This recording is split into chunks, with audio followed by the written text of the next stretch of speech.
You find a moment's quiet, maybe perched high up, looking out over the bones of a city that's forgotten its name. The wind is the loudest thing most days, whispering secrets through shattered windows and empty streets. It's a lonely sound, but familiar, almost comforting in a strange way. Sometimes when the hunger isn't too loud in your belly or the cold isn't biting too deep, you remember the stories, whispers from the old world, the before times. A world, they said, filled with glowing screens, endless chatter, and shelves overflowing with food you didn't have to bleed for, people with soft hands and full stomachs, worrying about things you can't even imagine caring about now, traffic jams, dead phone batteries, what to watch next. They lived in a bubble, those people. A bright, fragile dream, completely unaware of how thin the walls were. This world is what happens when that bubble bursts. It's hard, it's unforgiving. Every sunrise is a victory, every quiet night a gift. The smallest mistake can be your last. There are no second chances here, no easy fixes. So, you listen to this, comfortable wherever you are, and you think you've got what it takes? You think you could survive out here? Let me walk you through a day, through a choice, through a single heartbeat in this broken world, and maybe then you'll understand why you wouldn't last. Chapter 1. The sound of silence and a whisper of safe. The first thing you notice each morning isn't the sun, it's the silence. Not the peaceful kind, like a library or a snowy field. No, this is a different quiet, the kind that presses in on you, heavy and watchful. It's the sound of a world holding its breath, a world where most of the voices have long since been stilled. You live alone. You learned a long time ago that groups mean trust, and trust out here on the crumbling edges of what used to be a suburb is a quick way to get yourself killed. People get desperate. People get scared. And scared, desperate people do things you can't predict. So you keep to yourself. It's safer that way. Your days are a careful routine.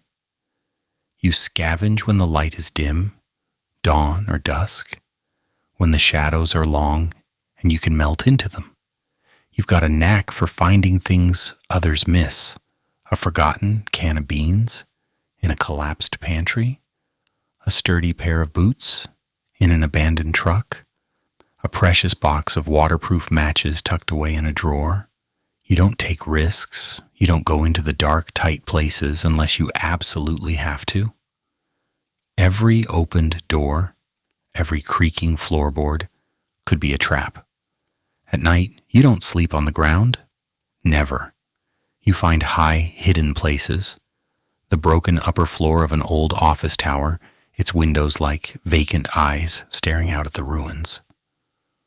The shaky rooftop of a forgotten apartment building where the wind whispers through rusted air vents. From up there, you can see trouble coming from a distance, or at least you hope you can. You don't talk much anymore. There's no one to talk to, mostly. And what's the point? Words feel loud in this quiet world, like they might attract the wrong kind of attention. Besides, you've learned that listening is far more important than speaking. Listening for the scuff of a boot, the groan of an infected, the distant cry that might mean danger or even rarer, other people. Over the years, you've learned to be small, to leave no trace. You check the wind before you move, so your scent doesn't carry. You step lightly, avoiding dry leaves or broken glass that might crunch underfoot. You never light a fire unless you're hidden deep and the smoke can't be seen for miles. It's a hard way to live, always looking over your shoulder, always a little bit hungry, always a little bit cold. You're not particularly strong. You wouldn't win a straight fight. You're not fast either. You've seen what happens to those who try to outrun the things that hunt in the dark. But you're careful, you're observant, and somehow, after all this time, you're still breathing. In this world, that's saying something, that's saying everything. Safety? Community? Those are words from the before times, like half-forgotten lines from a children's story. You survive on your own, minute by minute, day by day. It's a lonely existence, but it's your existence. And every sunrise you see is a quiet victory. Then one morning, something shatters that oppressive silence. It's not the snarl of an infected or the distant rumble of a collapsing building. Sounds you've learned to catalog and react to. No, this is something far rarer. Something you haven't heard in what feels like a lifetime. Voices. Human voices. And they're not screaming in terror or shouting in anger. They're talking, calmly, clearly. Your breath catches in your throat. Every instinct screams at you to stay hidden, to melt back into the shadows of your temporary rooftop nest. Talking voices often mean people, and people in your experience mean trouble. But these don't sound like raiders. There's no aggression in the tone, just conversation. It's so unusual it's almost a physical shock. Slowly, carefully, you inch your way to the edge of the rooftop. Your movements are like those of a seasoned predator, silent, deliberate, making absolutely no sound. You peer down through a crack in the parapet. Your heart is a frantic bird against your ribs. Below, on the cracked and overgrown street that was once a busy suburban road, you see them. A group, maybe 5 or 6 individuals. They're moving with a purpose, not wandering aimlessly. They're well armed. You can see the dull gleam of rifles, the practical look of their gear. They look organized, disciplined, like they know what they're doing. This isn't some desperate band of scavengers. These people look like they belong together, like they have a plan. Such a sight, organized, calm, capable people simply passing through, is almost like seeing a ghost from the old world. It's so rare it feels unreal. They don't linger. They move through the area, checking their surroundings with a practiced efficiency that speaks of experience. And then, just as quickly as they appeared, they're gone, disappearing around a bend in the road, leaving the street to its usual eerie quiet. You stay frozen for a long time after they've vanished.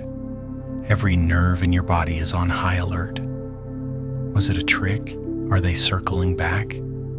You listen, straining your ears against the silence, but there's nothing. Hours pass. The sun climbs higher, beating down on your exposed hiding spot. Your throat is dry.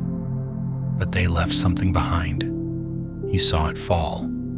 A small canvas bag, dropped by one of the last figures in the group, perhaps snagged on a piece of debris and then forgotten in their focused passage. It lies there, small and insignificant, in the middle of the empty street. Your mind races. Going down there is a risk, a huge risk. The bag could be a trap, or it could be nothing, just some discarded rubbish. But the group looked different, not like the usual desperate scavengers or brutal gangs.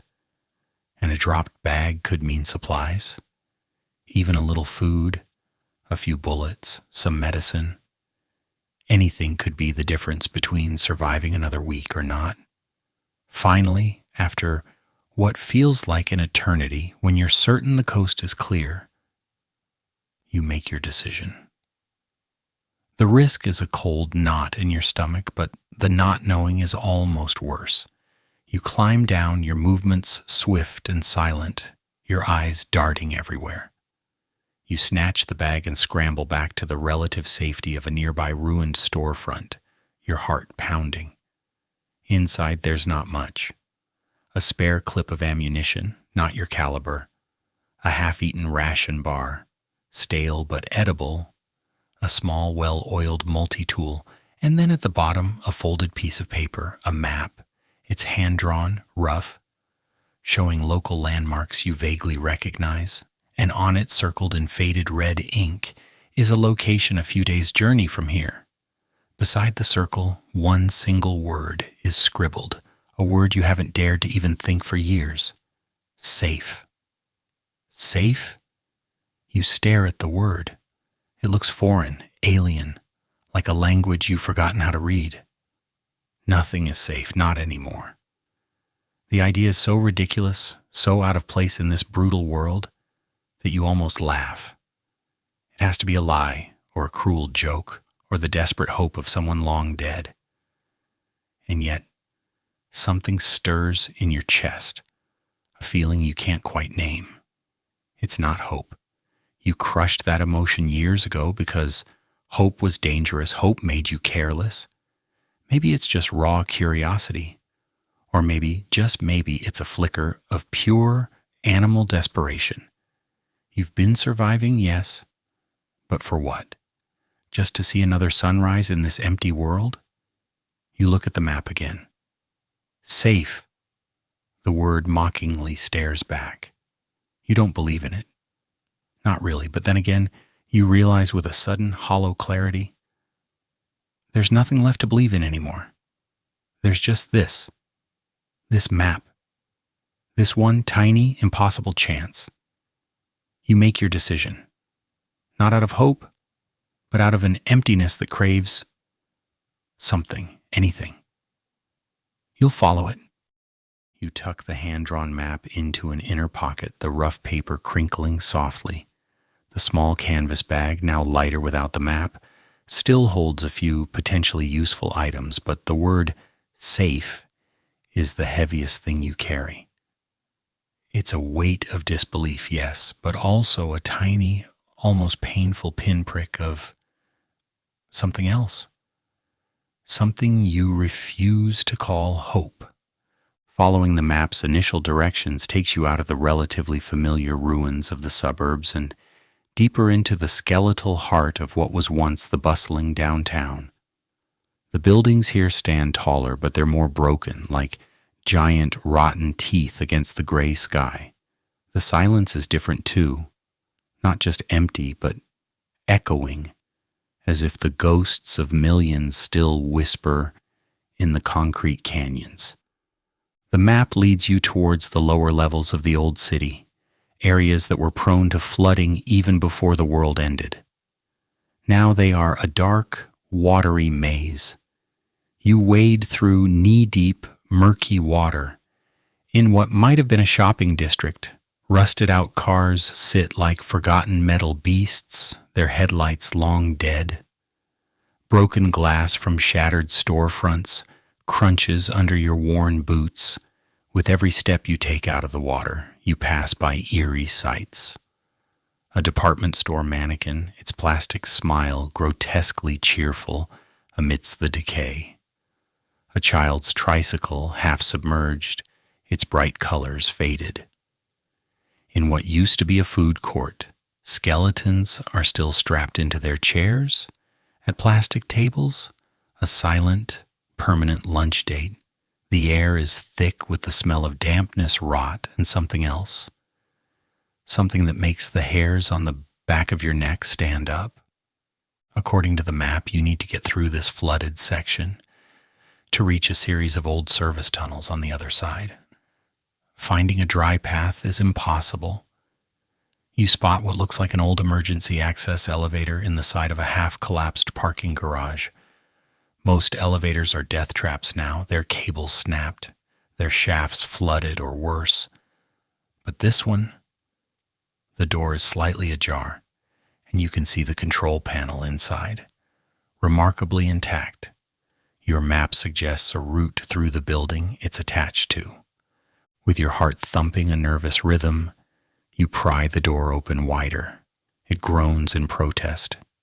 Inside, the air is stale. You see the floor indicator above the buttons. It seems to have power. A few dim lights flicker. Maybe, just maybe, this could save you a long, dangerous wade through the unknown depths of the flooded streets. It's a huge gamble. Your instincts, honed by years of survival, scream at you to be cautious, but the thought of safe on that map pushes you forward. You step inside, the metal cool beneath your feet. You press the button for a lower floor that, according to the map, should bypass the worst of the flooding. For a moment, nothing happens. You hold your breath. Then, with a sudden, jarring lurch and a terrifying screech of tortured metal, the elevator begins to descend. It groans and shudders its way down, the lights flickering wildly. 1 floor, 2. You grip the sides, your knuckles white. 3 floors, 4. Then on the 5th floor down, with a sound like a giant tearing sheet metal, everything goes wrong. The elevator doesn't T-slow, it drops. Your stomach leaps into your throat. It's only a 1-story free fall, but it feels like an eternity. The elevator slams to a halt with a bone-jarring crash that throws you violently against the wall. Stars explode behind your eyes. Before you can even register the pain, cold black water floods in around your ankles, then your knees, then your waist, rising with terrifying speed. The lights are completely gone.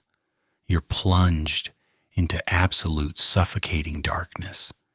Panic, cold and sharp, tries to take hold. You can't breathe.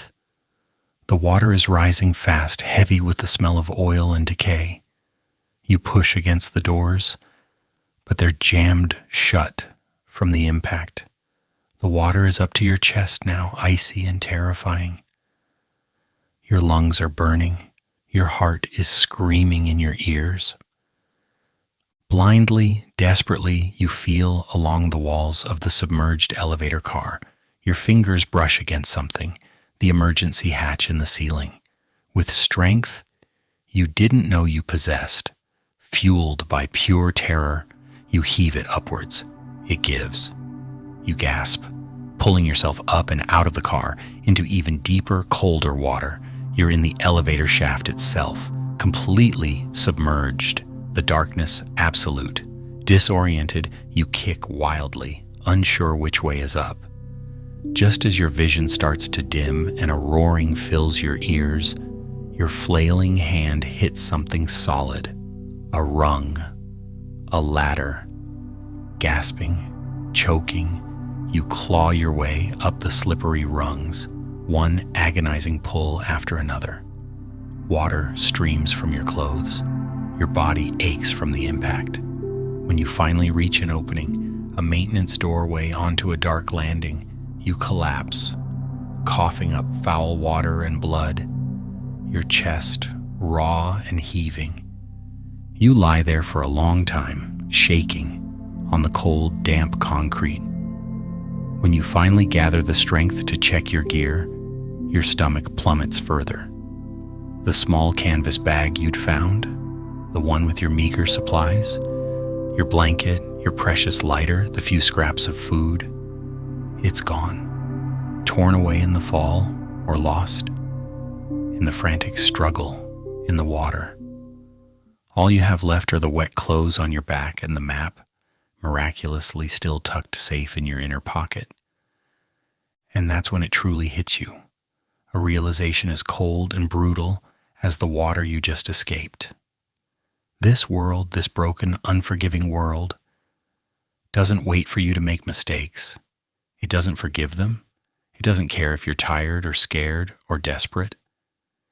Every single decision, every step, every gamble like that stupid elevator is a matter of life or death. There are no small errors here. If you panic, if you hesitate, if you make one wrong choice, even for a single second, you die. That word on the map, safe, suddenly feels a million miles away. A cruel joke whispered in a world that offers no such thing. The loss of your gear is a bitter pill to swallow. The blanket, the lighter, the food. These weren't luxuries. They were essential tools for survival. Shivering, soaked, and with the metallic taste of blood still in your mouth from your violent coughing fit, you know you need to find shelter and fast before the cold seeps too deep into your bones or something else finds you in your weakened state. The map at least is still with you, a damp, crumpled promise in your pocket.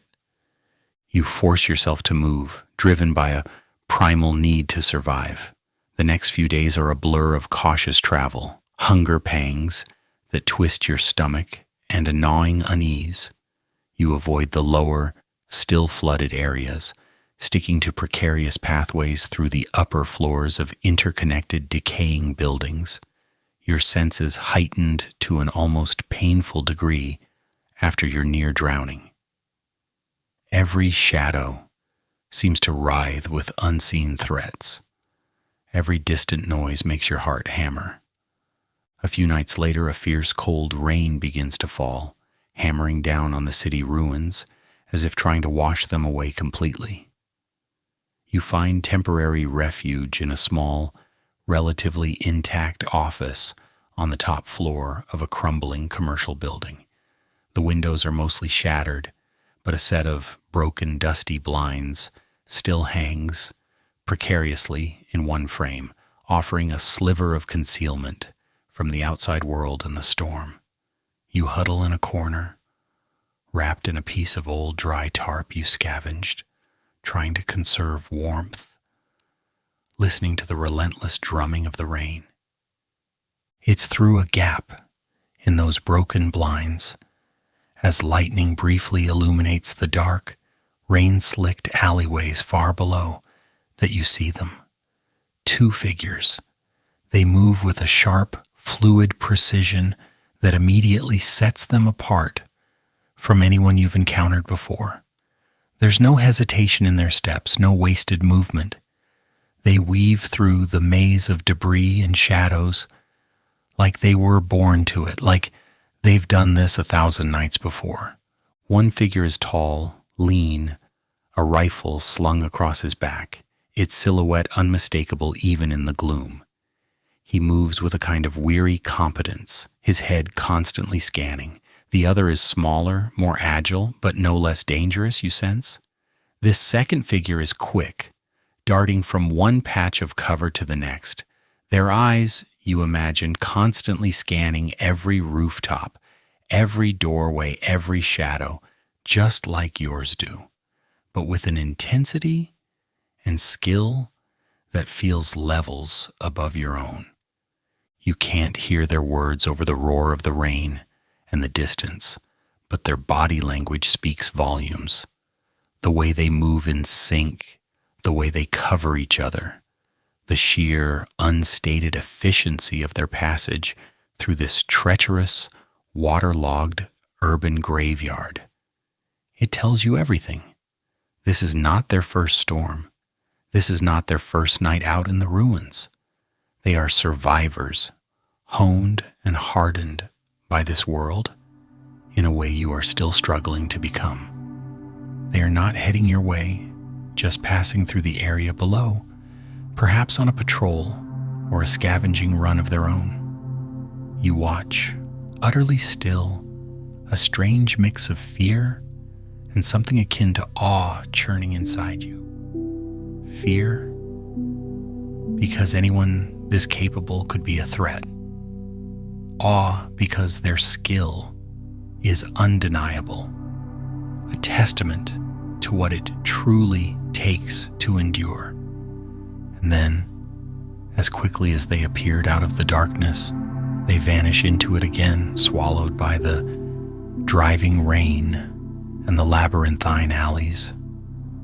The street below is empty once more, as if they were just phantoms conjured by the storm. You let out a breath you didn't realize you were holding. You don't know who they were. You don't know where they came from or where they were going. You just know one thing with a chilling certainty. You are not like them. Not even close. Not yet. The map in your pocket, with its promise of safe, suddenly feels even more like a desperate gamble. If those two figures are what it takes to truly master this world, you have a very, very long way to go. The rain continues to fall, each drop a reminder of your own vulnerability in the face of it all.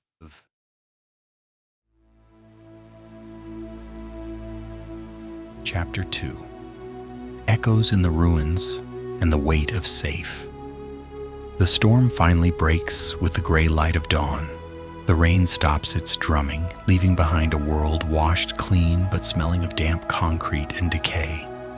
You remain huddled in your precarious rooftop office, every muscle aching, the cold having seeped deep into your bones overnight. The image of those two figures moving through the alleyways below, so skilled, so sure, replays in your mind. They were ghosts in the storm, a stark reminder of what true survival looks like. And you? You're just you, alone, shivering, with an empty stomach and a map that feels more like a fool's errand with every passing hour. You pull out the crumpled, damp piece of paper. Safe. The red circle seems to mock you. Safe from what? From infected? From desperate armed people? From starvation? From the crushing loneliness? This world hasn't offered safety in 2 decades. Why would it start now just because of a crudely drawn map dropped by strangers? Your stomach growls, a hollow, painful cramp. The half-eaten ration bar you found in their bag is long gone. Your lighter, your only reliable way to make fire for warmth or to purify water, now lies at the bottom of a flooded elevator shaft, along with your blanket and other meager supplies. All you have are the wet clothes on your back, the map, and a growing sense of dread that feels heavier than any backpack you've ever carried. For a moment, a wave of pure despair washes over you, the kind that makes you want to just lie down and give up. Let the silence take you. It would be so easy. This is why you wouldn't last, a bitter voice whispers in your mind. You, from your soft past, with your soft hopes. You're not built for this. The thought is a cold shard of glass, but then another feeling pushes through the despair. A stubborn, almost angry refusal to just end. Not like this. Not after everything. You've survived this long by being careful, by being small. Now maybe you need to be something else. Maybe you need to be desperate enough to believe in a lie, if only to have a direction to walk in. You force yourself to your feet, your joints stiff and protesting. The first priority is water. The rain will have collected in places. Then somehow food. And then you'll follow this insane map. Because what else is there? Going back to your old routines, your old empty hiding spots, now feels even more pointless than chasing this phantom of safety. The city looks different in the pale morning light. More broken somehow. More dangerous. Without a fire to keep you warm through the night, you know you can't risk moving in the dark as much as you used to. Daylight travel is a terrifying prospect. You're more exposed, easier to spot by things that hunt by sight, both human and otherwise, but the nights now, without warmth, would be a slow, shivering death. You begin to move, every sense screaming. Each step is a calculation. Where is the cover? What's that sound? Is that shadow moving? Your hunger makes it hard to focus, makes the world swim a little at the edges. You find a relatively clean puddle in the hollow of a concrete slab and drink sparingly, the water tasting of rust and rain. It does little to fill the emptiness in your stomach. Your resourcefulness, the skills that have kept you alive, are now pushed to their absolute limit. You spot a small, scraggly berry bush growing out of a crack in a wall. berries you vaguely remember seeing birds eat. Are they safe for you? It's a gamble. You eat a few, cautiously, your tongue tingling, waiting for any sign of sickness. They taste sour and watery, but it's something.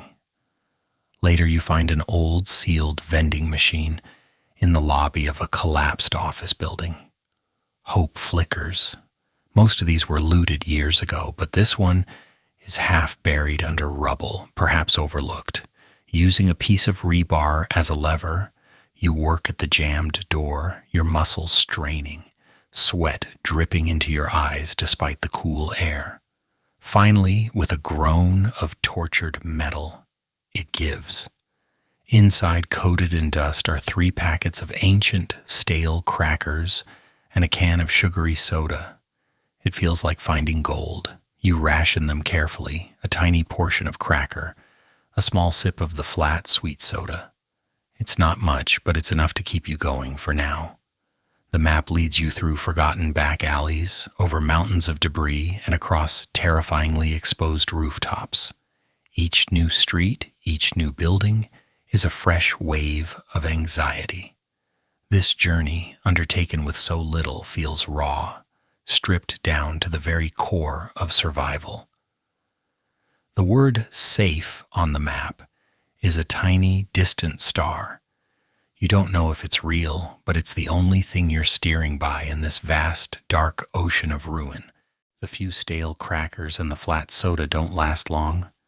Soon, the gnawing hunger returns, sharper this time, and a constant companion to the weariness that settles deep in your bones. The map guides you onward, through skeletal office buildings that groan in the wind and into darker, more claustrophobic service tunnels that smell of mildew and things long dead. Each step is a gamble, each shadow a potential threat. It's in one of these cramped, debris-strewn maintenance corridors that your luck finally seems to run out. You're picking your way carefully around a collapsed section of ceiling, the only light coming from the weak beam of a tiny keychain flashlight you found, its battery already worryingly low. When you hear it, a sound that makes your blood run cold, a sound that's haunted your nightmares for years, a dry, rasping clicking, followed by a wet, gurgling cough, infected and close. Before you can even think to retreat, a figure lurches out from behind a pile of fallen lockers just ahead. A clicker. Its head is a grotesque mass of fungal plates, split open in that horrifying, unnatural way. It hasn't seen you yet, they're blind, you know that much. But it's sniffing the air, clicking rapidly, its head twitching as it senses your presence. Panic seizes you, cold and absolute. You have no real weapon. The piece of rebar you were carrying was lost in the elevator fall. Your only defense is a rusty pipe you picked up earlier, heavy and awkward. This isn't like spotting them from a rooftop. This is close. Too close. The clicker lets out a shriek and charges, its movements jerky but terrifyingly fast. There's no time to run, no space to maneuver in the narrow corridor. It's on you in seconds. You swing the pipe wildly, a desperate, clumsy motion. It connects with the side of its fungal head with a sickening thud, but the creature barely stumbles. It grabs at you, its sharp, hardened fingers like claws, tearing at your jacket. You scream, a raw sound of pure terror, and shove with all your might. You break free for a split second, a precious tiny window. Your mind, which had been a whirl of panic, suddenly goes quiet, focused. You remember something you saw those 2 skilled survivors do, something you overheard from other scavengers. Infected are drawn to sound. With adrenaline surging through you, you do the only thing you can think of. You grab a loose brick from the floor and hurl it with all your strength down the corridor, further away from you. It clatters loudly against the metal wall. The clicker momentarily disoriented by your shove, immediately whips its head towards the new, louder sound. It shrieks again and charges off in that direction, away from you. You don't wait, you don't breathe. You turn and scramble back the way you came, stumbling over debris, your heart threatening to burst from your chest. You run until your lungs burn and your legs feel like jelly, until you're out of the tunnels and back into the relative openness of a ruined street, collapsing behind a rusted-out bus. You lie there, gasping for air, every inch of your body trembling. You're alive. Somehow. But the encounter has shaken you to your core. That wasn't skill. That was blind luck, a desperate, last-second gamble. The rusty pipe lies forgotten in the tunnel. As the terror slowly subsides, a new, chilling realization settles in. It's one thing to know this world is dangerous, to know about the infected. It's another thing entirely, to face one with nothing but a prayer and a piece of junk metal. You think of all the action heroes in the movies from the before times, the ones who always knew what to do, who always had the right weapon, who always made the perfect shot. That's not this world. This world doesn't care about heroes. It doesn't care about clever plans. Sometimes it just comes down to a thrown brick and a split second of luck. And you realize with a fresh wave of despair that most people from your old, comfortable life, the you this story is addressed to, wouldn't even have had the brick. They wouldn't have known to throw it. They would have frozen. They would have screamed at the wrong moment. They would have been torn apart. It's not just about knowing what to do. It's about having the instinct, the grit, the sheer, desperate will to do it over and over again and still count on luck being on your side. And luck, is a fickle friend. The thought is a heavy weight. The safe place on your map feels impossibly far, perhaps even a cruel illusion. Surviving isn't just about being careful anymore. It's about facing down nightmares with shaking hands and hoping you're just a little bit luckier than the next person. Shaken and empty-handed after the clicker attack, you feel the despair trying to claw its way back in. Every instinct screams that you're too weak, too ill-equipped for this journey. The memory of the creature's shriek and its grasping claws makes your skin crawl. How many more of those are out there?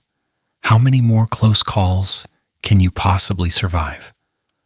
The thought of pushing on deeper into the ruined city, armed with nothing but a tattered map and a desperate wish, feels like marching willingly into your own grave.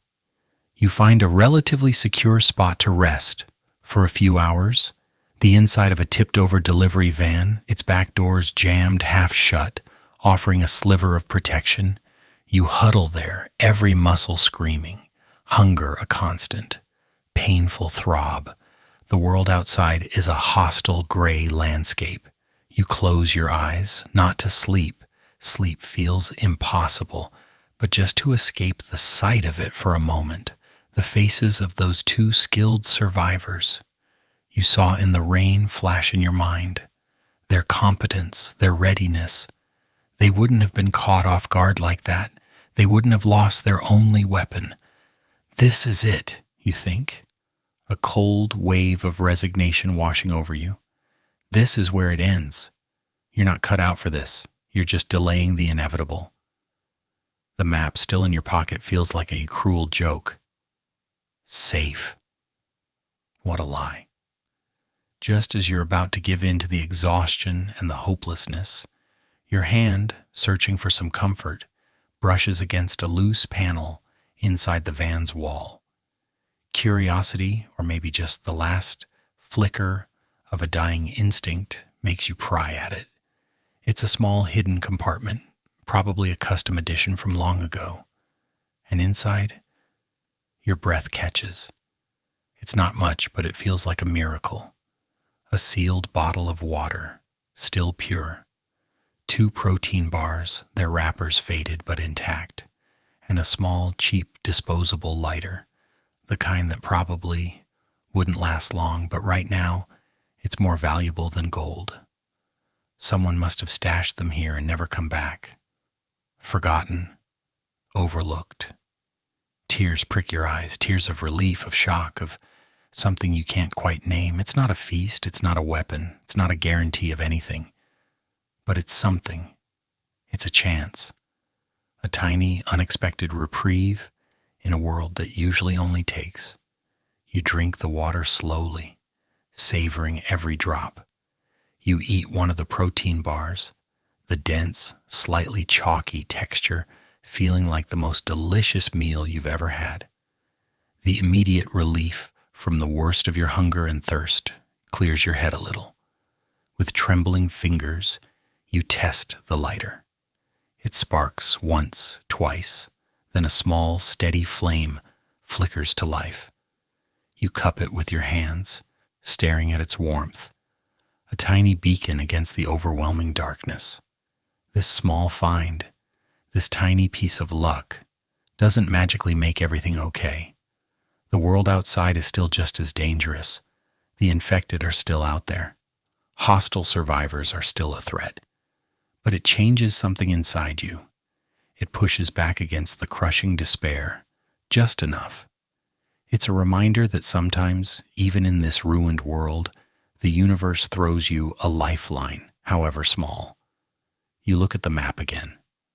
Safe. The word still seems impossibly distant, maybe even a fantasy. But now, with a little food in your stomach, water in your bottle, and the ability to make fire, the journey doesn't feel quite as hopeless. It's still a desperate gamble, a fool's errand. But it's your gamble. Your resolve hardens, not with naive optimism, but with a grim, weary determination. You didn't last a day without nearly getting killed, true. You made mistakes. You were lucky, but you're still here. And this map, this tiny, almost insulting promise of safe, is the only thread you have to follow. With the lighter clutched tight, you decide to keep going. One more step. One more day. You have to see where it leads, even if it leads to nothing. Chapter 3. Echoes of the Lost. The small stash of food and the lighter give you a tiny bit of breathing room, a small island of resource in a vast ocean of need. But the encounter with the clicker has changed something in you. The world feels sharper, its edges more dangerous. Every shadow seems deeper, every unexplained noise a potential countdown to disaster. You move with even more caution now, if that's even possible. The memory of its shriek, the feel of its grasping hands, is a fresh, raw wound. The map, your only guide, leads you away from the tight service corridors and into what used to be a sprawling residential area. 2-story houses, their paint peeling, their gardens overgrown and wild, line cracked streets. It's different from the towering, impersonal ruins of downtown. Here, there's a more intimate sense of loss, of lives suddenly interrupted. It's quieter too, which is somehow both a relief and a source of new anxiety. Silence can mean safety, or it can mean that something much worse has already silenced everything else. You choose a route that keeps you off the main streets, sticking to overgrown backyards, climbing over collapsed fences, slipping through gaps in boarded-up windows. One afternoon, driven by the need for a more secure place to rest for a few hours than an exposed yard, you pry open the back door of a small, unassuming house. The air inside is stale, thick with dust, and the faint, sweet smell of decay. Most of the house has been ransacked, drawers pulled out, furniture overturned, the work of scavengers long past. But one room at the end of a short hallway seems almost untouched. It's a child's bedroom. You push the door open slowly, a strange hesitation gripping you. The light filtering through a grimy window shows wallpaper with faded cartoon animals. A small bed sits in the corner, its brightly colored duvet still rumpled, as if its occupant just stepped out for a moment. Toys are scattered on the floor.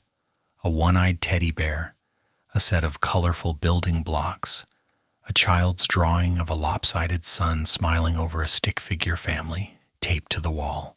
You stand there frozen in the doorway. It's like stepping into a photograph from the before times, so normal, so innocent, so lost. A wave of sadness so intense it's almost a physical blow washes over you. This wasn't just a statistic, a number in the billions who died. This was a child with favorite toys and drawings on the wall. Someone tucked them into this bed at night. Someone read them stories. For a moment, you forget where you are. You forget the danger, the hunger, the constant fear.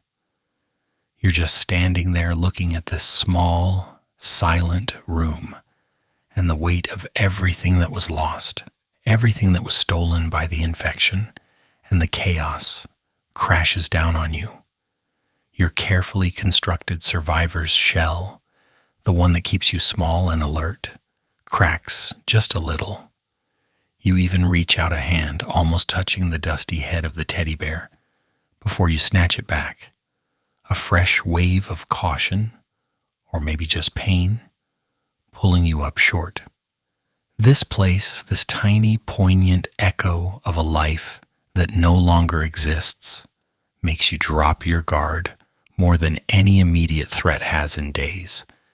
It's a different kind of danger, the danger of remembering, of feeling. The sadness from the child's room clings to you, a heavy cloak. You linger a moment too long, lost in thoughts of the world that was, the lives cut short.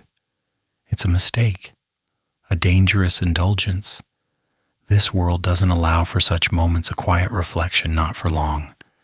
As you finally turn to leave the small house, still a little lost in that fog of sorrow, your senses, usually so sharp, are a fraction slower to register the subtle scrape of a boot on gravel just outside the back door. Before you can fully react, the door bursts inward. 3 figures fill the doorway, rough-looking, their clothes patched, their eyes hard and hungry. They're not infected. They're people, scavengers, hunters, and they've clearly been watching, waiting for someone careless enough to explore this seemingly abandoned house. One of them, a tall, gaunt man with a cruel twist to his lips, holds a rusty machete. The other 2 have makeshift clubs. They fan out, blocking any easy escape. Well, what have we got here?" the man with the machete says, his voice a low growl. "Looks like someone decided to do a little house hunting." Your heart hammers against your ribs. Your first instinct, an old-world reflex, is to speak, to reason. "I don't want any trouble," you start to say, your voice barely a whisper. He laughs, a short, ugly sound. "Trouble's what we do best, friend. Now how about you show us what valuables you found in there, or maybe what you've got on you? Nice boots." He eyes your sturdy footwear. This is it. That moment where a choice has to be made in a split second, with no time to think. Your mind flashes back to the action movies from the before times, the clever comebacks, the heroic fights. But this isn't a movie. These people aren't villains with a monologue. They're desperate, and desperation makes people dangerously unpredictable. Do you try to fight? 3 of them armed, and you have nothing but the element of surprise, if you can even call it that. Do you try to run? They're blocking the only clear exit. Do you try to bargain? What do you have that they'd want, besides the very few supplies you just found and the clothes on your back? That hesitation, that flicker of old-world thinking where you might try to appeal to their better nature, to common decency. That's the mistake. That's the gap where someone from the soft world, someone like the you this story is addressed to, would falter. Because in this world, hesitation is an invitation. Showing fear is an invitation. The man with the machete takes a step closer, his eyes glinting. Not much of a talker, are you? That's fine. We can do this the hard way. He lunges.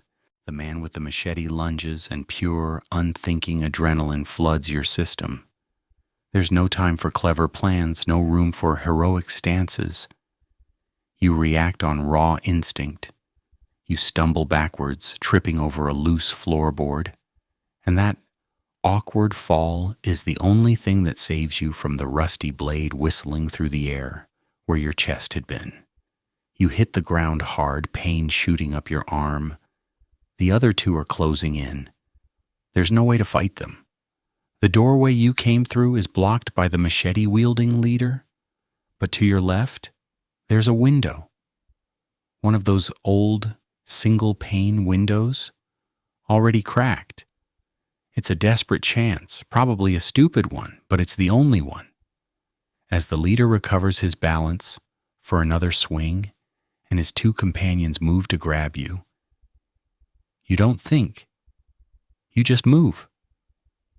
You scramble sideways, grab a small, rickety wooden chair that was lying on its side, the only thing within reach, and hurl it with all your might towards the window. The chair smashes through the already weakened glass with a satisfying crash, showering the small room in glittering shards.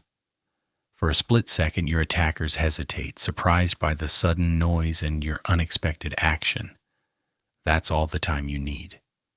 You dive headfirst through the jagged opening, not even feeling the glass cutting into your arms and side. You land in a painful heap on the overgrown grass outside, the breath knocked out of you. Shouts erupt from inside the house. You don't look back. You scramble to your feet, ignoring the searing pain, and run. You run blindly, pushing through thorny bushes, stumbling over unseen roots, driven by pure terror. You can hear them crashing out of the house behind you, yelling, but they sound a little disorganized, perhaps arguing about who should follow or if it's worth the effort. That small hesitation, that moment of indecision on their part, gives you the precious seconds you need. You force yourself into a dense thicket of overgrown bushes and collapsed fencing, a place so tangled and unwelcoming, you hope they won't bother following.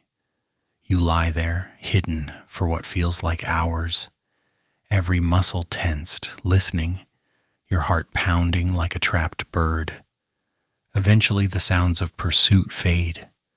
You're alone again, but this time the aloneness feels different. It's not just a state of being. It's a raw, aching wound. When you finally feel safe enough to move, you assess the damage. Your arms and one side are laced with shallow, bleeding cuts from the broken glass. Your newly found bottle of water is gone, probably dropped in the dive through the window. The protein bars are still in your pocket, a small miracle. But the lighter, you fumble for it, your heart sinking. It's gone too, lost in the scramble. A wave of cold anger, quickly followed by a deeper, more bitter despair, washes over you. You escaped. You're alive. But you're also hurt, and you've lost precious resources again. And the encounter has left a scar far deeper than the cuts on your skin. It wasn't the infected this time. It was people. People who saw you, not as another struggling survivor, but as an opportunity, a target. The memory of the greed in their eyes, the casual cruelty in their voices, makes you feel sick. You think about your old world self, the you, who might have tried to reason with them to appeal to their humanity. That you would be dead now, utterly, unquestionably dead. That's the bitter lesson this world keeps teaching you, each time more harshly than the last. The infected are a known horror. They operate on instinct, on a mindless hunger. But people are different. They can choose. And in this broken world, so many choose to be monsters, preying on the weak, taking what they want simply because they can.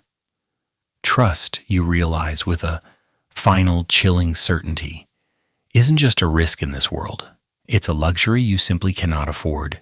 Any kindness shown could be a trick. Any open hand could be hiding a knife. The word safe on your map now seems like the cruelest joke of all. What good is a safe place if the path to it is lined with horrors, both human and inhuman, ready to tear you apart for a pair of boots or a stale protein bar? You stay hidden for what feels like an eternity, nursing your cuts and your bruised spirit. The adrenaline fades, leaving behind a bone-deep weariness and a fresh layer of cynicism. Everyone is a threat. Everything is a danger. The map to safe feels like a childish fantasy, eventually driven by the need for a slightly more secure hiding place to properly tend to your wounds and rest. You cautiously move on. You find a small, surprisingly intact maintenance room in the basement of a collapsed office building. It's dark, damp, but defensible, with only one entrance that you can barricade. As you're clearing a space to sit, your foot nudges something on the floor. A thin, almost invisible tripwire, cleverly strung at ankle height just inside the doorway. Your heart leaps into your throat. It's a trap, and you almost walked right into it. But as you examine it more closely, you see that the trigger mechanism, a series of cans filled with rocks designed to make a loud clatter, has been carefully and deliberately disabled. Someone cut the main line cleanly. It wasn't the hunters who did this. Their methods were brutal and direct, not this subtle. This was the work of someone skilled, someone who knew how to spot traps and how to neutralize them without making a sound. They must have passed through here recently, maybe even before you and before the hunters. A little further into the room, you see more signs. In a dusty corner, there's the remains of a very small, efficiently built fire. Just a few blackened twigs, barely enough to make a mark, but it would have provided a moment of warmth or a chance to boil water. Next to it, almost hidden, is a single discarded empty ration tin, opened cleanly, not torn apart like a desperate animal would. And on the wall, so faint you almost miss it, is a tiny, almost childlike drawing scratched into the grime, a crude but recognizable sketch of a bird in flight. These aren't the signs of the brutal scavengers you just escaped.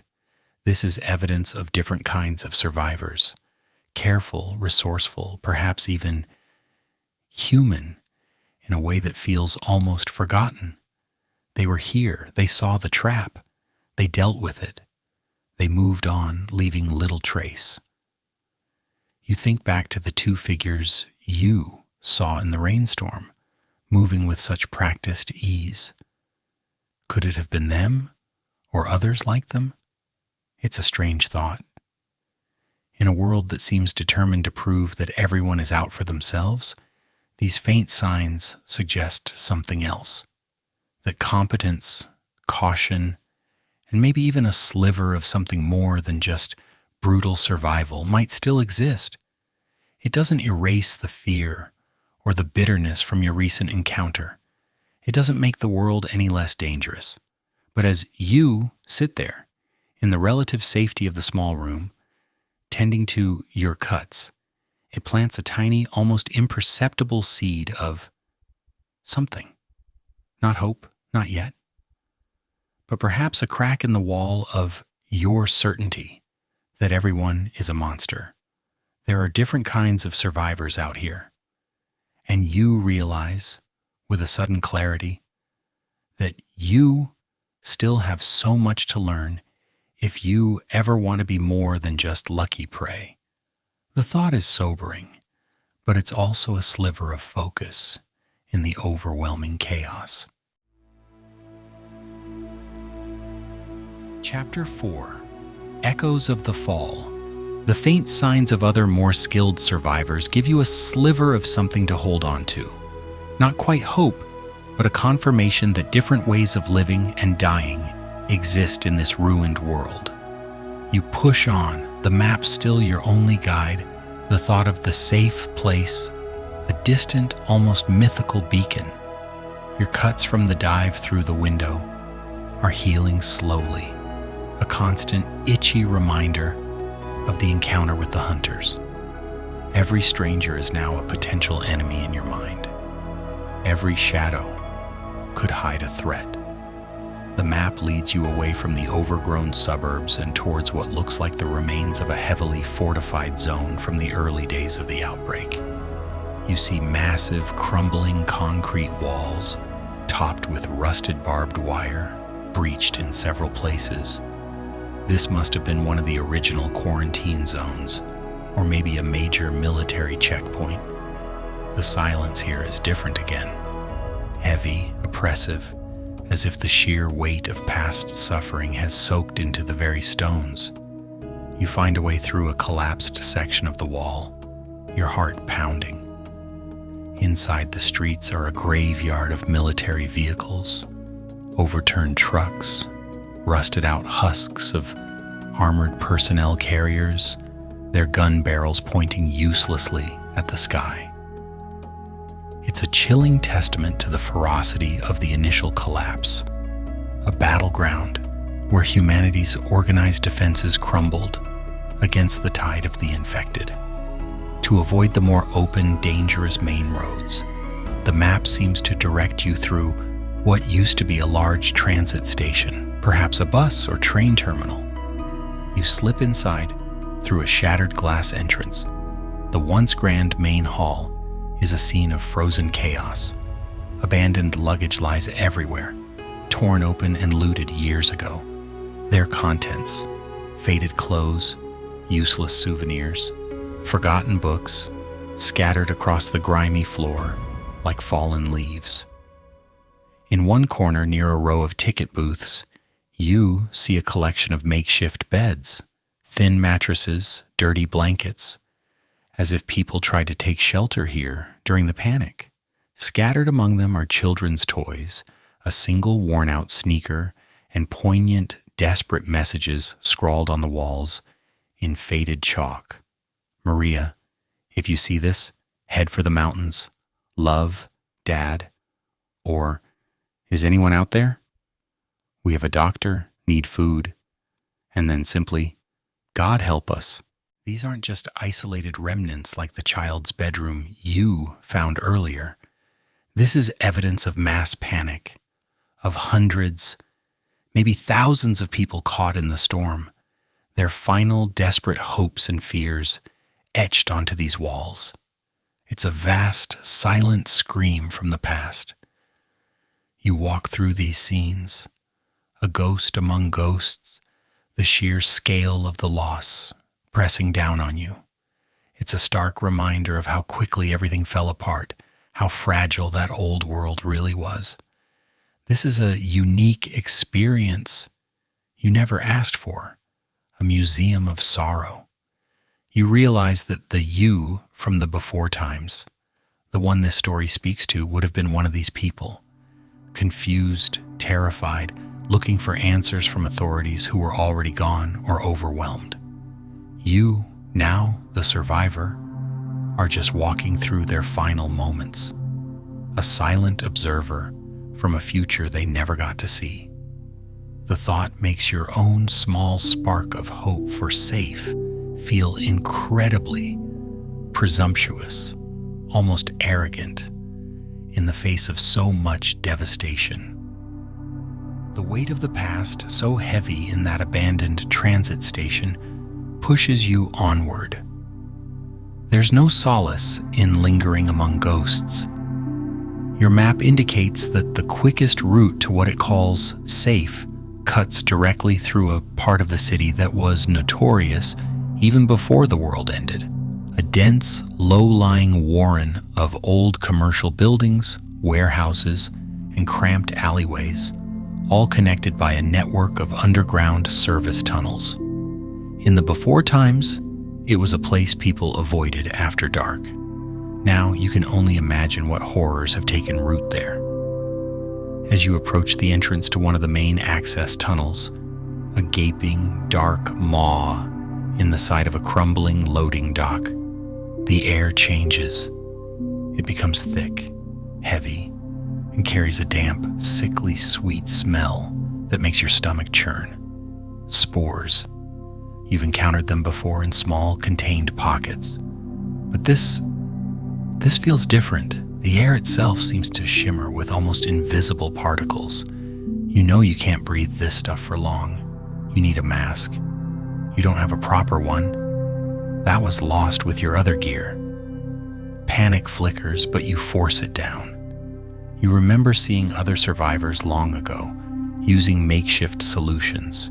You rifle through the few items you still possess. Your tattered shirt, not good enough. Then you find it, the canvas bag that held the map.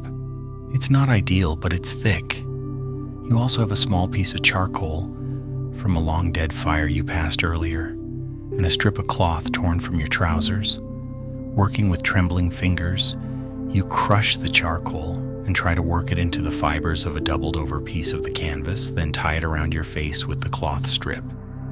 It's a crude filter, uncomfortable, and probably not very effective, but it's better than nothing. Each breath you take through it tastes of dust and desperation. You click on your tiny keychain flashlight, its beam already weak and faltering, and step into the oppressive darkness of the tunnel. The silence here is a living thing, broken only by the drip, drip, drip of water from somewhere above and your own ragged breathing through the makeshift mask. The air is thick with spores, dancing like malevolent dust in your weak flashlight beam. The map suggests this tunnel system is a shortcut. Right now, it feels like a one-way trip into a nightmare. You move slowly, every sense straining. Around a bend, you see them. At first, just shapes in the gloom. Then, your light catches the distinct, horrifying fungal plates of a clicker, its head tilted, emitting that sickening, rasping click that echoes horribly in the confined space. And it's not alone. There's another one further down, and then another, their grotesque silhouettes shifting in the darkness. It's a nest. Your blood runs cold. This isn't one isolated infected. This is a hunting ground. Turning back means navigating more of the spore-filled tunnels or risking the dangerous open streets above. Going forward means trying to sneak past them. This is where the you from the before times, the one who jumped at loud noises in movies, would simply freeze, would break down. That you wouldn't last 10 seconds. Even now, a part of you, the part that still remembers safety and comfort, is screaming to curl up and hide, to just give up. But the survivor part of you, the part that's been forged in fear and desperation, takes over. You douse your flashlight. The darkness is almost absolute, but your eyes slowly adjust, picking out faint differences in the gloom from unseen cracks in the ceiling far above. You can hear them, the clicking, the gurgling, the occasional shuffle of feet. They're moving, searching, always searching. You begin to move, one agonizingly slow step at a time. You remember what you know. Clickers are blind but have incredible hearing. Every pebble you dislodge, every accidental brush against the wall could be your death sentence. You control your breathing, making it shallow and silent, despite the burning in your lungs from the spores and the terror constricting your chest. You pass the first one, so close you can smell its fungal stench, so close you can hear the wet rasp of its breath. Your entire body is rigid with tension. You see another just ahead, blocking the path. You wait, motionless for what feels like an eternity, until it shuffles away. Its clicks, fading slightly. The journey through this section of the tunnel is a masterclass in terror. It's not about fighting. It's about not even being noticed. It's about becoming a ghost, a whisper in the dark. Every instinct is screaming. Your muscles are cramping from the tension. The air you're breathing feels toxic. This isn't an adventure. This is pure, distilled survival, stripped of any glory, any heroism. It's just the raw animal need to keep breathing, to take one more step, and then one more. You don't know how long you spend in that suffocating spore-filled darkness, moving like a ghost among the clicking, gurgling infected.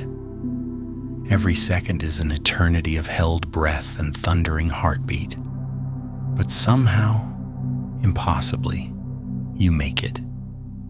You see a faint sliver of gray light ahead, another maintenance exit, this one leading to a grate on a higher street level.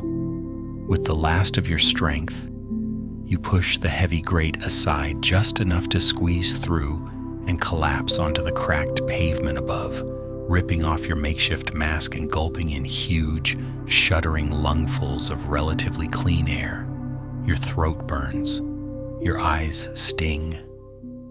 Every muscle in your body screams in protest from being tensed for so long. You're covered in grime, sweat, and who knows what else from those tunnels. But you're alive. You're out. You quickly drag yourself into the shell of a burned-out storefront, seeking any kind of cover. There's no real safety here, just a momentary break from the immediate, pressing danger of the tunnels. You slump against a blackened wall, shaking uncontrollably, the adrenaline finally crashing, leaving you hollowed out and weak. The small flashlight is dead now, its battery completely drained. The single protein bar you had left from your lucky find in the van is gone, eaten hours ago. The water bottle is empty. You are once again running on nothing but fumes and a stubborn refusal to die. You pull out the map. The paper is even more tattered now, stained with dirt and whatever was in that tunnel. The red circle around the word safe seems to pulse mockingly in the dim light. Safe? After what you just went through, after the hunters, after the elevator? It feels like a child's fantasy, a cruel, impossible dream. This journey, this insane quest, based on a random piece of paper, suddenly feels like a slow, drawn-out form of suicide. How many more nests of infected are there between you and this mythical safe place? How many more desperate, armed groups? How many more moments where your life hangs by a thread, dependent on a lucky guess or a desperate gamble? A wave of utter despair, colder and deeper than any you felt before, washes over you. You think of the you this story is for, the person from the before times, sitting comfortably, listening to this tale. That person wouldn't just not last a day. They'd be a ghost in the first hour. They wouldn't understand the constant, gnawing fear, the way your senses have to be permanently dialed up to 11, the sheer, soul-crushing exhaustion of just existing in this world. They wouldn't understand that luck isn't a bonus, it's a vital, non-renewable resource, and yours feels like it's running dangerously low. What's the point of pushing on? Each step forward is just another chance to die a horrible death. Maybe it would be better to just find a quiet corner, lie down, and let it all end. The thought is seductive, a whisper of peace in the overwhelming noise of your fear and exhaustion. The word safe on the map seems to offer nothing but more pain, more terror, more chances to fail. You stare at the map, your vision blurring with unshed tears of frustration and hopelessness. This journey, it's breaking you. It's breaking. You're on the verge of tearing the useless map into tiny pieces, of just finding the deepest hole you can and waiting for the end. What's the point? Every step is pain. Every breath is fear. This safe place is a lie. It has to be. There are no safe places left. Not for people like you, not anymore. You press the heels of your hands into your stinging eyes, trying to block out the image of the map, the city, everything. You just want it to stop. The constant hunger, the aching cold, the terror that's become your shadow. Then, through the grime of the broken storefront window, something catches your eye. It's so faint, so distant, you almost dismiss it as a trick of your tired vision. Far off, across a desolate expanse of collapsed rooftops and skeletal buildings, in a part of the city you haven't even dared to think about reaching, a tiny pinprick of light appears. It's not the flickering orange of a fire. It's a steady, small, white light, like a single star that's fallen to earth. It gleams for a few moments, high up in what might be one of the few still standing skyscrapers, and then, just as suddenly as it appeared, it's gone. You stare into the darkness where it was, your breath held. Was it real? A reflection? Someone else? Sending a signal? Or just your exhausted mind playing tricks on you? You wait, watching for a long time, but the light doesn't return. It offers no answers, no comfort, really. If it was real, it could mean anything. It could be other survivors, yes. But what kind? More like the hunters you escaped? Or something else? It could be a trap. It could be nothing at all. But the sight of it, that tiny, unexplained spark in the vast, oppressive darkness, does something strange. It doesn't erase your despair. It doesn't make the map suddenly feel true.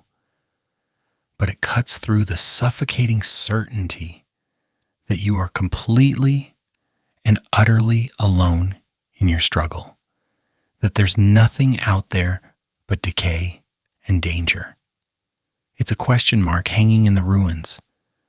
You look down at the map in your hands again. The red circle still seems to mock you, but now it's not the only thing you see. You also see that distant, fleeting light. Two impossible things in a world that has forgotten how to offer hope. The journey is still insane. The chances of survival are still impossibly slim. But that tiny, inexplicable light, it's enough to make you pause. It's enough to make you hesitate before tearing the map to shreds. It's a whisper in the overwhelming silence, a tiny crack in the wall of your despair. What it means you don't know. But for now, just for now, it's enough to make you pull yourself up, to take one more painful breath, and to consider, just consider, taking one more step into the unknown. The darkness of the city seems just a tiny bit less absolute. Chapter 5. The Nature of Safe. That tiny, distant flicker of light you saw, real or imagined, becomes your new focal point, a fragile hook on which to hang the tattered remnants of your resolve. The despair that had almost consumed you in the burned-out storefront doesn't vanish, but it recedes, just enough for you to function, to put one foot in front of the other. The map still feels like a wild gamble, but now there's also that pinpoint of unexplained light that coincided, however vaguely, with the direction it indicates. Two improbable whispers in a world that usually only screams. You start moving again as the first hint of dawn paints the sky in bruised purples and grays. Your journey is slower now, more deliberate. Every lesson this world has taught you, through pain, through loss, through sheer terror, is replaying in your mind. The carelessness that led to the elevator disaster, the hesitation with the hunters, the blind luck with the clickers. You are a collection of near misses, a testament to how easily someone from the before times could have been extinguished. The map leads you towards a range of low, overgrown hills that border the ruined city.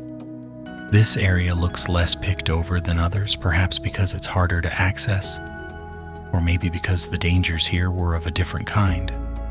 The buildings are fewer, replaced by dense thickets of trees and tangled undergrowth, reclaiming old roads and forgotten properties. As you get closer to the coordinates marked safe, your senses are stretched taut. Is this where the light came from? Or is this just another dead end, another cruel trick of hope? You scan every shadow, every rustle of leaves. Your hand hovers near the small, sharp piece of scrap metal you now carry, a poor substitute for a real weapon, but better than nothing. The landscape begins to change in subtle ways.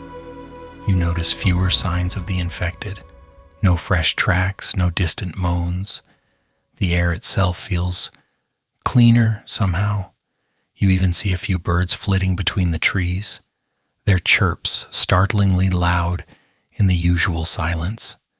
These small things make your heart beat a little faster. Could it be?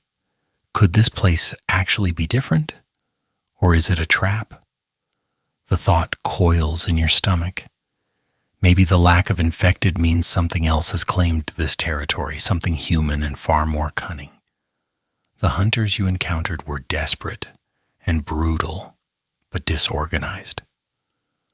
What if this safe place is run by a group that's organized, powerful, and has its own reasons for luring unsuspecting survivors?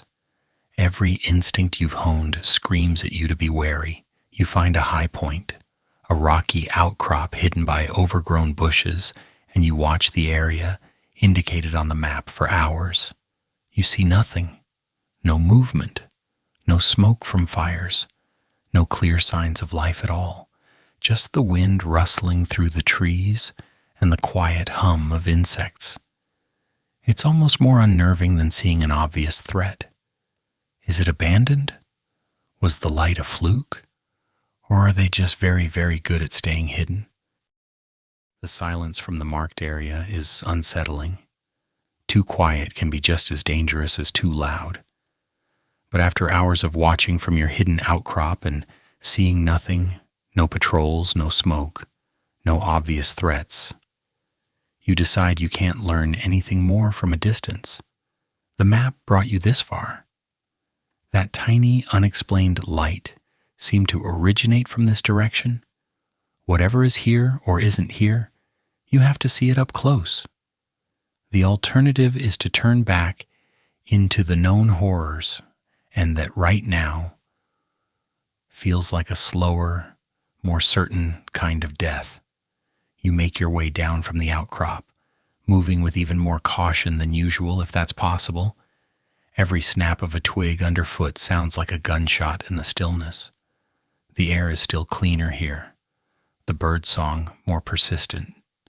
As you follow the last leg of the route indicated on the map, the terrain dips, leading you into a narrow, tree-choked ravine. The path is almost invisible, overgrown, suggesting few have passed this way. Then, the ravine opens up and you stop dead in your tracks, your breath catching in your throat. Before you, nestled in a small, hidden valley, almost perfectly concealed by the surrounding steep, wooded hills, is a sight you haven't seen since the world ended, a small collection of buildings that look intact, maintained. There's a sturdy-looking wooden palisade fence about 10 feet high enclosing a small area. It's not a military fortress, nothing grand, but it's clearly a deliberate defense. Wisps of smoke curl lazily from a single stone chimney within the enclosure, the first sign of active, controlled fire you've seen that wasn't a signal of destruction. You can see signs of cultivation. neat rows of what look like vegetables growing in cleared patches of land just inside the fence. There are a few solar panels glinting on a rooftop. It's small, incredibly isolated, but it pulses with a quiet sense of order, of life being actively lived, not just survived. Your heart is a confusing mix of wild hope and extreme fear. Is this it? Is this safe? Or is it something else entirely, a well-disguised trap? You stay hidden at the edge of the tree line for a long time, observing. You see a figure moving inside the enclosure, too far to make out details, but definitely human, walking with purpose, not a crazed infected. Then another. There's no sign of aggression, no obvious guards pointing weapons outwards. But the fence itself is a clear message. This place is protected, and entry isn't just a casual affair. How do you approach? Do you call out? That feels incredibly risky. Do you try to sneak closer? After your last encounter with humans, the thought of being caught trespassing is terrifying. You remember the map, the word safe scribbled on it. The people who dropped it seemed organized, capable. They wouldn't mark a deadly trap as safe, would they? Or were they just one group, and this place is run by another, entirely different set of people with different rules? The tension is almost unbearable. This is the threshold. Everything your journey has been about, all the pain and fear and desperate hope, has led to this moment, to this hidden valley and its unknown inhabitants. Hours might pass as you remain hidden, observing the small fortified settlement. The fear of a trap wars with the desperate pull of that wisp of smoke, the sight of cultivated land. Staying out here indefinitely isn't an option. Your meager supplies are almost gone again, and your encounter with the hunters has left you deeply aware of the dangers of being alone and exposed. Finally, you decide on a course of action, a risky one, but perhaps less risky than trying to sneak in or simply starving in the woods. You step out from the tree line, hands held open and away from your body, showing you are unarmed. You walk slowly towards the palisade fence, feeling incredibly vulnerable, every nerve ending alight. Before you even get within 50 yards, a sharp voice calls out from a watchtower you hadn't noticed before, cleverly concealed amongst the taller trees near the fence line. That's far enough. State your business. The voice isn't overtly hostile, but it's firm, wary, leaving no room for argument. I found a map. You call back, your own voice raspy from disuse and tension. It led me here. It said this place was safe. There's a long silence. You can feel unseen eyes watching you.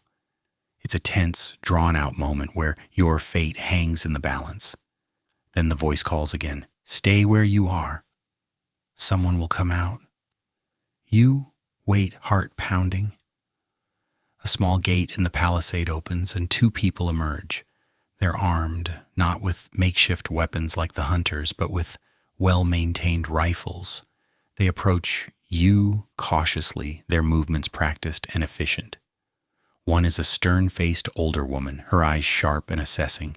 The other a younger man, equally vigilant. They ask you questions, where you came from, how you found this place, if you are alone. They check you for weapons, for bites.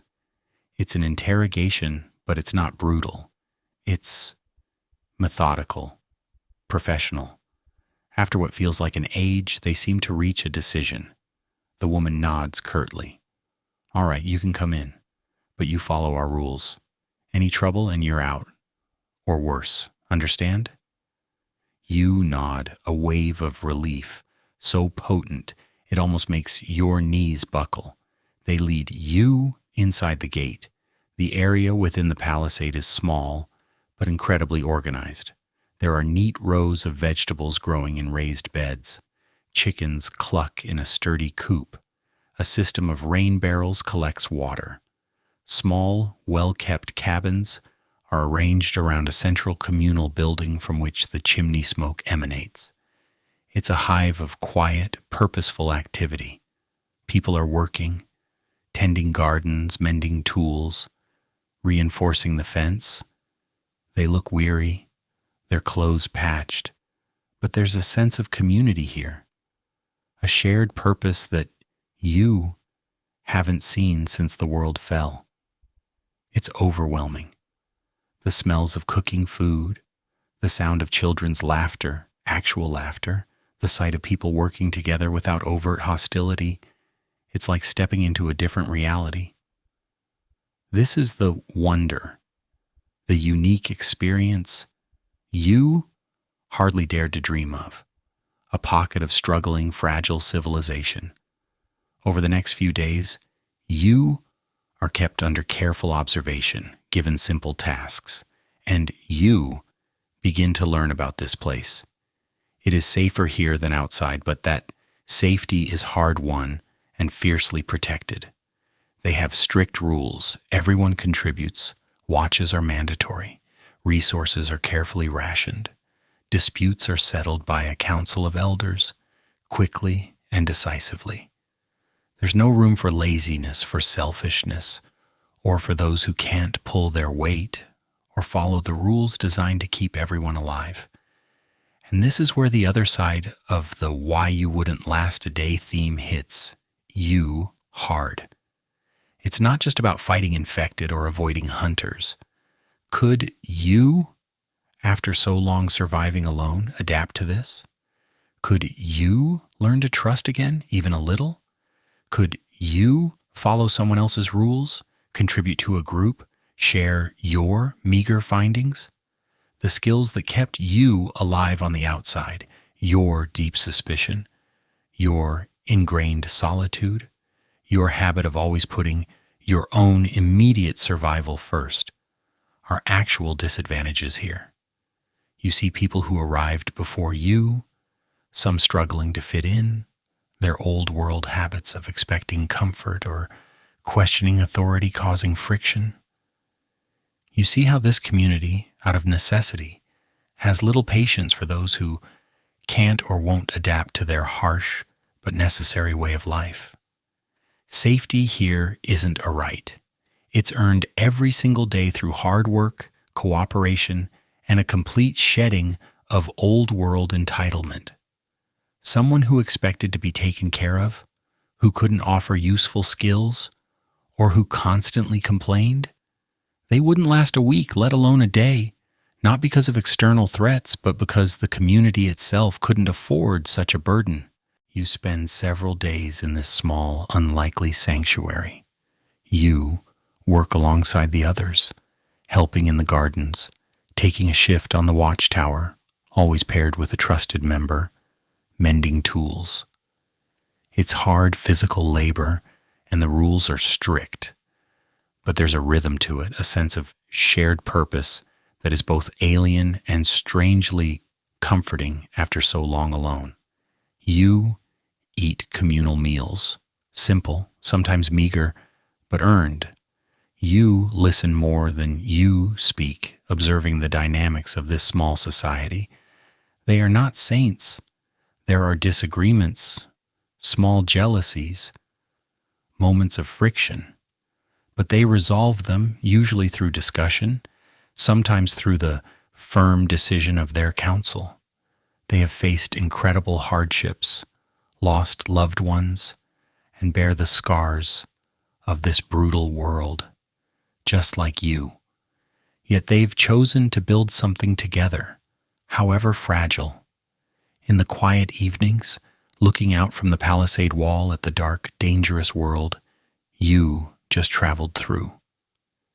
You reflect on everything, the terror of the infected, the cruelty of the hunters, the crushing loneliness, the sheer dumb luck that got you here. And you finally understand what safe truly means in this new world. It's not the absence of danger. Danger is everywhere, a constant shadow. It's not about comfort or ease like in the before times. Safe, you realize, is about having a chance. It's about having a community, however small or imperfect, that works together to face those dangers. It's about shared vigilance, shared labor, shared rules that everyone mostly agrees to live by for the good of the group. It's about having a reason to keep fighting beyond just your own individual survival. This place isn't a paradise. It's a constant, grinding effort. One bad harvest, one breach in the fence, one internal conflict that spirals out of control, and it could all be gone. And the people here, they know that. Every day is a struggle. The title of this whole experience, Why You Wouldn't Last a Day, echoes in your mind. And you see it now with a new clarity. The you from the before times, the one who took so much for granted. Food on demand, laws to protect them, help just a phone call away. That you wouldn't have lasted because they wouldn't have understood the fundamental truth of this world. Survival is not a right. It's a relentless, often brutal verb. It requires skills you never had, a mindset you couldn't have imagined. It means facing your deepest fears and still choosing to act. It means understanding that sometimes your own desires have to come second to the needs of the group if anyone is to survive. Now, a choice lies before you. Do you try to stay? Try to earn your place in this fragile community, to learn their ways, to contribute, to build that trust you've avoided for so long? It would be incredibly hard. Your solitary instincts are deeply ingrained. Or do you take the lessons you've learned about this world, about yourself, about the true nature of safety, and venture back out, perhaps changed, perhaps a little stronger, a little wiser, but still alone? The story doesn't tell us what you choose. That choice is yours to ponder. But as you stand there, looking at this small flicker of organized life amidst the vast ruins, you understand that lasting in this world isn't just about not dying. It's about finding a way to live, truly live, with purpose even amidst the darkness. It's about understanding the cost of every choice, the weight of every action. And maybe, just maybe, the first step to truly lasting more than a day is realizing just how unprepared you once were, and how much you and everyone from that lost world would have had to change. With each sunrise in this unforgiving world, a new story of survival unfolds, a story where every breath is a victory and every mistake the last. You embarked on this journey, traversing ruins, confronting hidden horrors, and ultimately understanding the true meaning of safety. A safety found not in comfort, but in community, in shared struggle, and in the unwritten rules that preserve life. This is the end of your journey in our narrative, but the beginning of your true understanding. An understanding of why, in the world before, in the before times, you might not have lasted even a single day.